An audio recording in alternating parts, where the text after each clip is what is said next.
ಎಲ್ಲರಿಗೂ ನಮಸ್ಕಾರಗಳು. ಮಕರ ಸಂಕ್ರಾಂತಿ ಎಂದೇ ಸರ್ವಾರ್ಥ ಸಿದ್ಧಿ ಯೋಗ.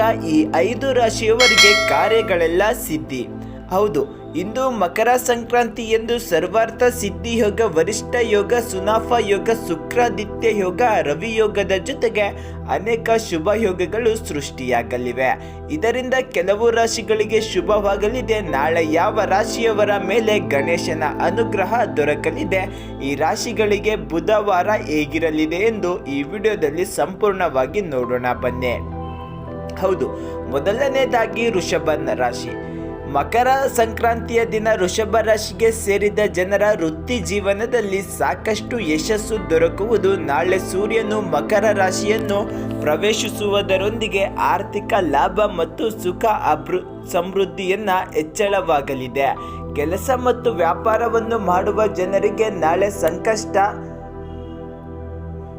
ಹಾಗೂ ಶುಭವಾಗುವ ಎಲ್ಲ ಲಕ್ಷಣಗಳು ಇದೆ. ಕೆಲಸದಲ್ಲಿ ಪ್ರಗತಿ ದೊರಕುವ ಯೋಗವಿದೆ. ಹಾಗೆ ನಿಮ್ಮ ಆರ್ಥಿಕ ಸ್ಥಿತಿ ಸಾಕಷ್ಟು ಬಲಗೊಳ್ಳುವುದು ಮತ್ತು ಆದಾಯವನ್ನು ಹೆಚ್ಚಿಸಲು ಹೊಸ ಅವಕಾಶಗಳು ಪ್ರಾಪ್ತಿಯಾಗಲಿದೆ. ಹಾಗೆ ಸ್ಪರ್ಧಾತ್ಮಕ ಪರೀಕ್ಷೆಗೆ ತಯಾರಿ ನಡೆಸುತ್ತಿರುವ ಈ ರಾಶಿಗೆ ಸೇರಿದ ವಿದ್ಯಾರ್ಥಿಗಳು ನಾಳೆ ಯಶಸ್ಸು ಗಳಿಸುವ. ನಾಳೆ ನಿಮ್ಮ ವಿರೋಧಿಗಳು ನಿಮ್ಮನ್ನು ಏನು ಮಾಡಲು ಸಾಧ್ಯವಾಗುವುದಿಲ್ಲ. ಪ್ರೀತಿಯ ಜೀವನಕ್ಕೆ ಸಂಬಂಧಿಸಿದಂತೆ ನಾಳೆ ಸಂತೋಷವಾದ ದಿನವಾಗಿರುವುದು. ಇನ್ನು ಎರಡನೇದಾಗಿ ಇದಕ್ಕೆ ಪರಿಹಾರವಾಗಿ ನಾಳೆ ಮಕರ ಸಂಕ್ರಾಂತಿಯ ದಿನ ಕಪ್ಪು ಎಳ್ಳಿನ ದಾನ ಮಾಡಿರಿ. ಇದರಿಂದ ಶನಿ ದೋಷದಿಂದ ಮುಕ್ತಿ ದೊರಕುವುದು ಮತ್ತು ಆರ್ಥಿಕ ಸಂಕಷ್ಟಗಳು ದೂರವಾಗುತ್ತದೆ. ಇನ್ನು ಎರಡನೇದಾಗಿ ಸಿಂಹ ರಾಶಿಯವರಿಗೆ ಬುಧವಾರದ ದಿನ ಸಿಂಹ ರಾಶಿಗೆ ಸೇರಿದ ಜನರಿಗೆ ಲಾಭದಾಯಕವಾಗಲಿದೆ. ಸರ್ಕಾರಿ ಕೆಲಸಕ್ಕೆ ಸಂಬಂಧಿಸಿದ ಜನರಿಗೆ ನಾಳೆ ಯಶಸ್ಸು ಗಳಿಸುವ ಯೋಗವಿದೆ. ಈ ಅವಧಿಯಲ್ಲಿ ಬಹಳ ಸಮಯದಿಂದ ಅಪೂರ್ಣಗೊಂಡಿದ್ದ ನಿಮ್ಮ ಕೆಲಸಗಳು ನಾಳೆ ಪೂರ್ಣಗೊಳ್ಳಲಿದೆ. ಹಾಗೆ ತಂದೆ ಮತ್ತು ಮನೆಯ ಹಿರಿಯ ಸಂಪೂರ್ಣ ಬೆಂಬಲ ದೊರಕುವುದರಿಂದ ಲಾಭಕ್ಕಾಗಿ ಉತ್ತಮ ಅವಕಾಶಗಳನ್ನು ಪಡೆದುಕೊಳ್ಳುವಿರಿ. ಸೂರ್ಯನ ಸಂಚಾರದ ಪ್ರಭಾವದಿಂದಾಗಿ ಸಾಮಾಜಿಕ ಜೀವನದಲ್ಲಿ ನೀವು ಹೆಚ್ಚಿನ ಶುಭ ಫಲಗಳನ್ನು ಪಡೆಯುವಿರಿ. ಇದರಿಂದ ನಿಮ್ಮ ಗೌರವ, ಖ್ಯಾತಿ ಹಾಗೂ ಪ್ರಭಾವ ವೃದ್ಧಿಯಾಗುವುದು. ವಿದೇಶಕ್ಕೆ ಸಂಬಂಧಿಸಿದ ಕೆಲಸವನ್ನು ಮಾಡುವ ಜನರಿಗೆ ನಾಳೆ ಲಾಭ ದೊರಕುವುದು ಪ್ರಬಲವಾದ ಸಂಭವವಿದೆ. ನಾಳೆ ನಿಮಗೆ ಸುಖ ಸಮೃದ್ಧಿಯಲ್ಲಿ ಹೆಚ್ಚಳವಾಗುವ ಯೋಗವೂ ಕೂಡ ಲಭಿಸಲಿದೆ. ಇದಕ್ಕೆ ಪರಿಹಾರವಾಗಿ ಇಂದು ಮಕರ ಸಂಕ್ರಾಂತಿಯ ದಿನ ಎಳ್ಳಿನಲ್ಲಿ ತುಪ್ಪ ಬೆರೆಸಿ ಹವನ ಮಾಡಿರಿ ಮತ್ತು ಓಂ ನಮಃ ಭಗವತೆ ವಾಸುದೇವಾಯ ಮಂತ್ರವನ್ನ 108 ಬಾರಿ ಜಪ ಮಾಡಿರಿ. ಈ ಉಪಾಯದಿಂದ ಗಣೇಶನು ಪ್ರಸನ್ನಗೊಳ್ಳುತ್ತಾನೆ. ಇನ್ನು ಮೂರನೇದಾಗಿ ತುಲಾರಾಶಿ. ತುಲಾರಾಶಿಯವರಿಗೆ ಇಂದು ಮಕರ ಸಂಕ್ರಾಂತಿಯ ದಿನ ಗಣೇಶನ ವಿಶೇಷ ಕೃಪೆಯ ಪ್ರಾಪ್ತಿಯಾಗಲಿದೆ. ಈ ಅವಧಿಯಲ್ಲಿ ಕುಟುಂಬ ಜೀವನದಲ್ಲಿ ಸುಖ ಸಮೃದ್ಧಿ ನೆಲೆಸುವುದು ಮತ್ತು ನಿಮ್ಮ ಉಳಿತಾಯದ ಹಣ ಹೆಚ್ಚಾಗುವ ಸಾಧ್ಯತೆಯೂ ಇರುವುದು. ನಾಳೆ ನೀವು ಇಷ್ಟಪಡುವಂತಹ ಭೋಜನವನ್ನು ಸವಿಯುವ ಅವಕಾಶ ಲಭಿಸಲಿದೆ. ಹಾಗೆ ಪ್ರೀತಿಯ ಜೀವನಕ್ಕೆ ನಾಳೆ ಅನುಕೂಲಕರ ದಿನವಾಗಿರುವುದು.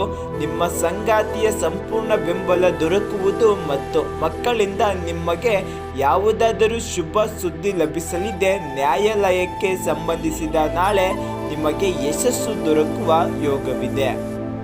ಇದಕ್ಕೆ ಪರಿಹಾರವಾಗಿ ಇಂದು ಮಕರ ಸಂಕ್ರಾಂತಿಯ ದಿನ ನೀರಿನಲ್ಲಿ ಗಂಗಾ ಜಲ ಮತ್ತು ಎಳ್ಳು ಸೇರಿಸಿ ಸ್ನಾನ ಮಾಡಿರಿ. ಈ ಉಪಾಯವನ್ನು ಮಾಡುವುದು ಸೌಭಾಗ್ಯವನ್ನು ಪಡೆಯಲು ಸಹಾಯ ಮಾಡುತ್ತದೆ. ಇನ್ನು ನಾಲ್ಕನೇದಾಗಿ ಮಕರ ರಾಶಿ. ಮಕರ ರಾಶಿಯವರಿಗೆ ಇಂದು ಸಂಕ್ರಾಂತಿಯ ದಿನ ಏಕಾದಶಿಯ ಶುಭ ಸಂಯೋಗ ರೂಪುಗೊಳ್ಳುವುದು. ಹಾಗಾಗಿ ನಾಳೆ ಅಂದರೆ ಇಂದು ಮಕರ ರಾಶಿಗೆ ಸೇರಿದ ಜನರ ಭಾಗ್ಯೋದಯವಾಗಲಿದೆ. ನಿಮ್ಮ ಗೌರವ, ಖ್ಯಾತಿ ಹಾಗೂ ಪ್ರಭಾವ ಹೆಚ್ಚಾಗುವುದು ಮತ್ತು ಸಾಕಷ್ಟು ಸಂತೋಷವನ್ನು ಗಳಿಸುವಿರಿ. ಕೆಲಸದಲ್ಲಿ, ಸ್ಥಳದಲ್ಲಿ ನಿಮ್ಮ ಮನೋಬಲ ನಾಳೆ ಸಾಕಷ್ಟು ವೃದ್ಧಿಯಾಗಲಿದೆ. ನಾಳೆ ನಿಮ್ಮ ವಿರೋಧಿಗಳು ನಿಮ್ಮನ್ನು ಸೋಲಿಸಲು ಸಾಧ್ಯವಾಗುವುದಿಲ್ಲ. ಈ ಅವಧಿಯಲ್ಲಿ ತಂದೆ ಮತ್ತು ತಂದೆಗೆ ಸಂಬಂಧಿಸಿದ ವ್ಯಕ್ತಿಗಳ ಸಂಪೂರ್ಣ ಬೆಂಬಲವನ್ನು ಗಳಿಸುವಿರಿ.